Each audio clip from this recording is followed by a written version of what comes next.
Sitting ഒരു ചോദ്യം ചോദിക്കും, അതോടുകൂടി നമുക്ക് തൽക്കാലം ഇത് അവസാനിപ്പിക്കാം.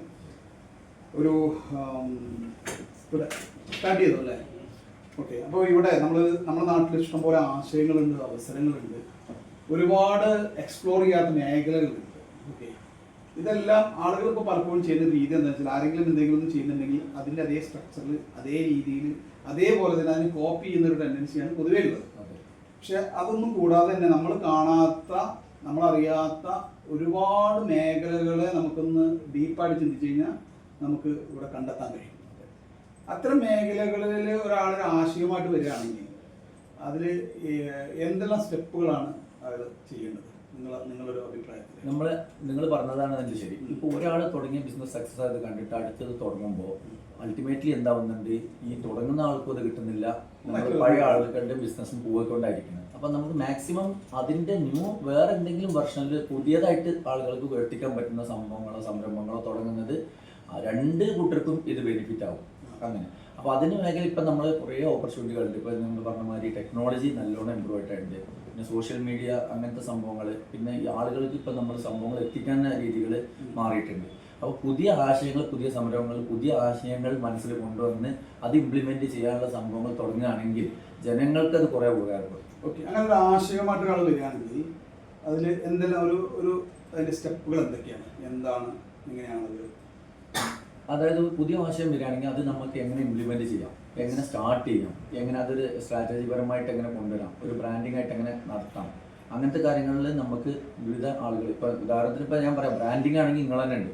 അപ്പോൾ എനിക്ക് ബ്രാൻഡിങ്ങിനെ പറ്റി അറിയില്ലെങ്കിലും എൻ്റെ ഒരു സുഹൃത്തായിട്ട് നിങ്ങൾ ഉണ്ടാകുമ്പോൾ ഞാൻ നിങ്ങളുടെ അടുത്ത് അതിന് സജസ്റ്റ് ചെയ്യുന്നുണ്ട്.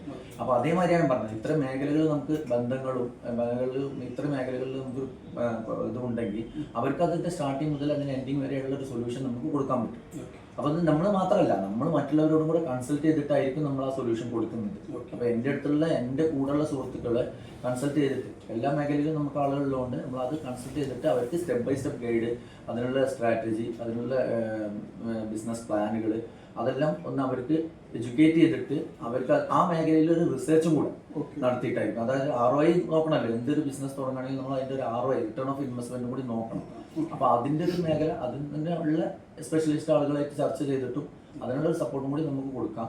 അത് പുതിയ മേഖലകൾ വരണം തന്നെയാണ് ആഗ്രഹം. എന്താ വെച്ചാൽ കോപ്പി ബിസിനസ് അല്ലാതെ നീ കോപ്പി ചെയ്യുകയാണെങ്കിൽ തന്നെ അത് വേറൊരു മേഖലയിൽ അല്ലെങ്കിൽ വേറൊരു ഇപ്പോഴത്തെ ടെക്നോളജി വെച്ചിട്ടോ അല്ലെങ്കിൽ വേറെ എന്തെങ്കിലും ഐഡിയ വെച്ചിട്ടോ അവർക്കും ബുദ്ധിമുട്ടില്ലാത്ത രീതിയിൽ ചെയ്യുന്നത് കുറച്ച് ഹെൽത്തി കോമ്പറ്റീഷൻ.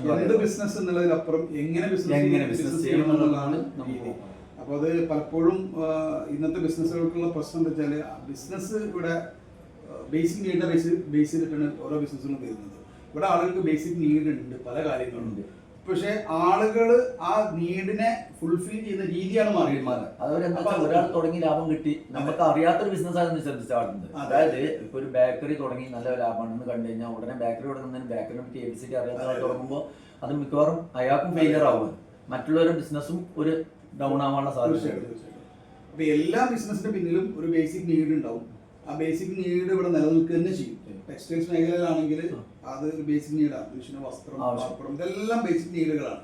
പക്ഷെ ആളുകൾ അതൊക്കെ റിസീവ് ചെയ്യുന്ന രീതി മാറിയിട്ടുണ്ട്. ആ മാറിയ രീതിക്കനുസരിച്ച് നമുക്ക് അവിടെയാണ് കോൺസെപ്റ്റുകളുടെ പ്രാധാന്യവും സ്ട്രാറ്റജികളുടെ പ്രാധാന്യവും ഒക്കെ വരുന്നത്. അപ്പോൾ അത് കോൺസെപ്റ്റുകൾ കൊണ്ടുവരുന്നത് എന്തിനാന്ന് വെച്ച് കഴിഞ്ഞാൽ വ്യത്യസ്ത രൂപത്തിൽ അല്ലെങ്കിൽ യുണീക്കായിട്ട് അത് സെർവ് ചെയ്യാൻ വേണ്ടിയിട്ട് നമ്മുടെ കയ്യിലുള്ള ആശയത്തിനെ, ഒരു ബിസിനസ്സിനെ വ്യത്യസ്തമായ രൂപത്തിൽ ആളുകളുടെ കയ്യിലേക്ക് സെർവ് ചെയ്യാനുള്ള ഒരു ഓപ്ഷനായിട്ടാണ് നമ്മൾ സ്ട്രാറ്റജിക്കലും കോൺസെപ്റ്റുകളിലേക്ക് കാണുന്നത്. അതായത് കോൺസെപ്റ്റുകൾ കൊണ്ടുവന്നു കഴിഞ്ഞാൽ, അപ്പോൾ കോൺസെപ്റ്റുകളാണ് ഇന്നത്തെ മൾട്ടിനാഷണൽ കമ്പനികൾ. ഓക്കെ. അപ്പോൾ ആളുകളുടെ ബേസിക് നീഡാണ് ഫുഡ് കഴിക്കുക എന്നുള്ളത്. ഫുഡ് അവർക്ക് അവരുടെ കൈകളിൽ എത്തുക, വ്യത്യസ്ത ടേസ്റ്റുള്ള ഫുഡ് കഴിക്കുക. അങ്ങനെയാണ് എന്ത് വന്നത്, സൊമാറ്റോ വന്നത്, സ്വിഗ്ഗി വന്നത്. ഇതൊക്കെ വരുന്നത് ഒരു ആശയത്തിന്, അതായത് നിലവിൽ എക്സിസ്റ്റ് ചെയ്യുന്ന സംഭവം. അപ്പോൾ അവിടെ നമ്മൾ മനസ്സിലാക്കേണ്ടത്, നമുക്ക് സാധാരണ ട്രഡീഷണലി നമുക്ക് ബിസിനസ്സിന് വേണ്ട കുറേ ഘടകങ്ങളുണ്ട്. അതൊന്നും ഇല്ലെങ്കിലും നമുക്ക് എന്ത് ചെയ്യാൻ പറ്റും, ബിസിനസ് ചെയ്യാൻ പറ്റില്ല.